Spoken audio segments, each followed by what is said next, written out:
Hi ಎಲ್ಲರೂ ನಮಸ್ಕಾರ. ಇವತ್ತಿನ ಒಂದು ವಿಡಿಯೋದಲ್ಲಿ ಲಗ್ನಾಧಿಪತಿ ಏನಾದರೂ 12ನೇ ಮನೆಯಲ್ಲಿದ್ದರೆ, ಲಗ್ನಾಧಿಪತಿ 12ನೇ ಮನೆಯಲ್ಲಿದ್ದರೆ ಅಂದರೆ ವ್ಯಯಸ್ಥಾನದಲ್ಲಿದ್ದರೆ ಏನೆಲ್ಲ ಒಂದು ಫಲ ಕೊಡುತ್ತೆ ಅಂತ ವಿಡಿಯೋದಲ್ಲಿ ಡೀಟೇಲ್ ಆಗಿ ತಿಳ್ಕೊತಾ ಹೋಗೋಣ. ಇಲ್ಲಿ 12ನೇ ಮನೆ ಅಂತ ಹೇಳಿದ್ರೆ ಅದು ವ್ಯಯಸ್ಥಾನ. ಇದು ಮತ್ತೊಂದು ನೆಗೆಟಿವ್ ಸ್ಥಾನ ಅಂತ ಹೇಳ್ಬೋದು. ಅಂದರೆ 12ನೇ ಮನೆಯಲ್ಲಿರುವಂಥ ಗ್ರಹಗಳದ್ದು ಇದೆಲ್ಲ ಅದು ಫಲ ಎಲ್ಲ ಹೋಗುತ್ತೆ, ವ್ಯಯ ಆಗುತ್ತೆ. ಇಲ್ಲಿ ಲಗ್ನಾಧಿಪತಿ 12ನೇ ಮನೆಯಲ್ಲಿ ಬಂದರೂ ಕೂಡ ಇದು ನಿಮಗೆ ಲಾಸನ್ನು ಮಾಡಿದ್ಬಿಟ್ಟೆ ಲಾಭ ಕಮ್ಮಿ ನಿಮಗೆ. ಉದಾಹರಣೆಗೆ ಇದನ್ನು ಲಗ್ನ ಅಂತ ತಿಳ್ಕೊಳ್ಳೋಣ. ಇದು ಲಗ್ನದಾಗ ಇದು ಅಧಿಪತಿಯರಾಗ್ತಾರೆ ಶನಿ. ಇದು 12ನೇ ಮನೆ ಆಗುತ್ತೆ. ಇಲ್ಲಿ ಶನಿ ಇಲ್ಲಿ ಬರಬೇಕು. ಆವಾಗ ಲಗ್ನಾಧಿಪತಿ 12ನೇ ಮನೆಯಲ್ಲಿದ್ದಾನಂತ ಅರ್ಥ. ಉದಾಹರಣೆಗೆ ಒಂದು ವೇಳೆ ಇದೇನಾದರೂ ಲಗ್ನ ಆಗಿದ್ದರೆ ಇದರ ಅಧಿಪತಿ ಬುಧ ಇಲ್ಲಿ ಬರಬೇಕು. ಈ ಥರ ಲಗ್ನಾಧಿಪತಿ 12ನೇ ಮನೆಗೆ ಬಂದಾಗ ಅದು ನಿಮಗೆ ಹೆಚ್ಚು ಸ್ಪಿರಿಚುವಲ್ ಆಗಿ ಮಾಡ್ತದೆ. ಸ್ಪಿರಿಚುವಲ್ ಇಂಟ್ರೆಸ್ಟ್ ಜಾಸ್ತಿ ಇರ್ತದೆ. ದಾನ ಧರ್ಮ ಜಾಸ್ತಿ ಮಾಡ್ತೀರಿ. ದಾನ ಧರ್ಮ ಮಾಡುವಂಥ ಗುಣ ಜಾಸ್ತಿ ಇರ್ತದೆ. ಮತ್ತು ಸ್ಪಿರಿಚುವಲ್ ಹೆಚ್ಚೊಂದು ಆಧ್ಯಾತ್ಮಿಕವಾಗಿರ್ತೀರಿ. ನೀವು ಸ್ಪಿರಿಚುವಲ್ ಆಗಿ ಹೆಚ್ಚಿರ್ತೀರಿ. ಆಧ್ಯಾತ್ಮಿಕ ಆಸಕ್ತಿ ಜಾಸ್ತಿ ಇರ್ತದೆ. ಮತ್ತು ಸೀಕ್ರೆಟ್ ಪರ್ಸನಾಲಿಟಿ, ತುಂಬ ಒಂದು ರಹಸ್ಯಮಯವಾದಂಥ ಒಂದು ವ್ಯಕ್ತಿತ್ವ ಇರ್ತದೆ ನಿಮಗೆ. ಮತ್ತು ಲಗ್ನಾಧಿಪತಿ 12ನೇ ಮನೆಯಾಗಿದ್ದಾಗ ನೀವು ತೆರೆಮರೆಯಲ್ಲಿ ಇರ್ತೀರಿ ಜಾಸ್ತಿ. ತೆರೆಮರೆಯಲ್ಲಿ ಕೆಲಸ ಮಾಡ್ತೀರಿ. ಜನ ನಿಮ್ಮನ್ನು ಗುರುತಿಸಲ್ಲ. ನಿಮಗೆ ಎಷ್ಟು ಪ್ರತಿಭೆ ಇದ್ದರೂ ಕೂಡ ಜನ ನಿಮ್ಮನ್ನು ಗುರುತಿಸಲ್ಲ.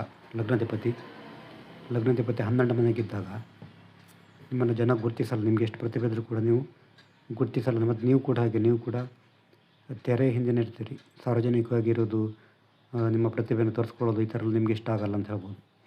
ಇದು ನಿಮಗೆ ಸಮಸ್ಯೆ ಆಗುತ್ತೆ. ಆದ ಕಾರಣ ನೀವು ಜಾಸ್ತಿ ಸಾರ್ವಜನಿಕ ಸೋಷಿಯಲ್ ಆಗಿ ಜಾಸ್ತಿ ಬೆರೀಬೇಕು. ಮತ್ತು ಕೆಲವು ಬಾರಿ ನಿಮ್ಮಲ್ಲಿ ಎಷ್ಟು ಪ್ರತಿಭೆ ಇದ್ದರೂ ಕೂಡ ನಿಮಗೆ ಅದರ ಅರಿವಿಗೇ ಇರಲ್ಲ. ನಿಮ್ಮಲ್ಲಿರುವಂಥ ಶಕ್ತಿಯನ್ನು ಅರಿವಿನೇ ನಿಮಗಿರಲ್ಲ ಅಂತ ಹೇಳ್ಬೋದು. ಕನ್ಫ್ಯೂಷನ್ ಜಾಸ್ತಿ ಇರ್ತದೆ. ಲಗ್ನಾಧಿಪತಿ 12ನೇ ಮನೆಗೆ ಬಂದಾಗ ಕನ್ಫ್ಯೂಷನ್ ಜಾಸ್ತಿ ಇರ್ತದೆ. ಗೊಂದಲ ಜಾಸ್ತಿ ಇರ್ತದೆ. ಮತ್ತು ಖರ್ಚು ಜಾಸ್ತಿ ಆಗುತ್ತೆ.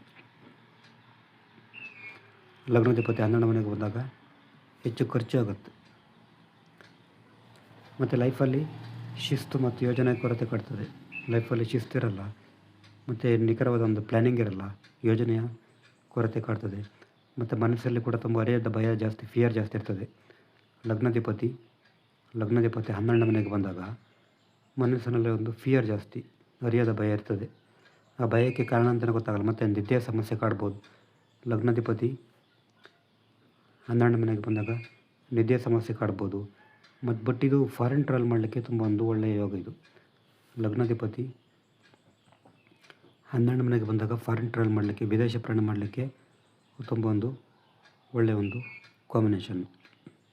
ಮತ್ತು ನಿಮಗೆ ಜನ ಜಾಸ್ತಿ ದ್ರೋಹ ಮಾಡ್ತಾರೆ, ಮೋಸ ಮಾಡ್ತಾರೆ. ಲಗ್ನಾಧಿಪತಿ 12ನೇ ಮನೆಗೆ ಬಂದಾಗ ಜನ ನಿಮ್ಮನ್ನು ತುಂಬ ಸುಲಭವಾಗಿ ಮೋಸ ಮಾಡ್ತಾರೆ. ಆ ಕಾರಣ ನೀವು ಸ್ವಲ್ಪ ಎಚ್ಚರಿಕೆ ವಹಿಸ್ಕೋಬೇಕು. ಜನ ನಿಮ್ಮನ್ನು ಸುಲಭವಾಗಿ ಮೂರ್ಖರನ್ನಾಗಿ ಮಾಡ್ತಾರೆ. ಮತ್ತು ಅಂತರ್ಮುಖಿ, ತುಂಬ ಒಂದು ಇಂಟ್ರೋವರ್ಟ್ ಆಗಿರ್ತಾರೆ ನೀವು. ಅಂತರ್ಮುಖಿ ಪ್ರವೃತ್ತಿ ಜಾಸ್ತಿ ಇರ್ತದೆ ಲಗ್ನಾಧಿಪತಿ 12ನೇ ಮನೆಗೆ ಬಂದಾಗ. ಮತ್ತು ನೀವು ಸ್ವಲ್ಪ ಸೆಲ್ಫ್ ಕಾನ್ಫಿಡೆನ್ಸ್ ಕಮ್ಮಿ ಇರ್ತದೆ. ಆತ್ಮವಿಶ್ವಾಸ ತುಂಬ ಕಮ್ಮಿ. ಎಲ್ಲದರಲ್ಲೂ ಹೆದರಿಕೆ ಇರ್ತದೆ.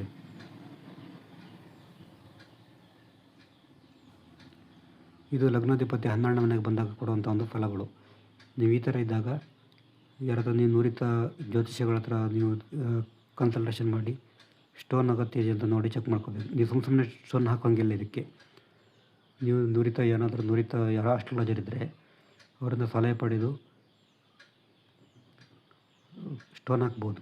ಲಗ್ನಾಧಿಪತಿಯ ಸ್ಟೋನು ಹಾಕಬೇಕಾಗ್ತದೆ. ಮಿನಿಮಮ್ ಬಾಯ್ಸಿಗಾದರೆ 5 ಕ್ಯಾರೆಟ್, ಹುಡುಗಿಯರಿಗಾದರೆ 4 ಕ್ಯಾರೆಟ್ ಇರಬೇಕು. ಬಟ್ ಇದನ್ನು ನೀವು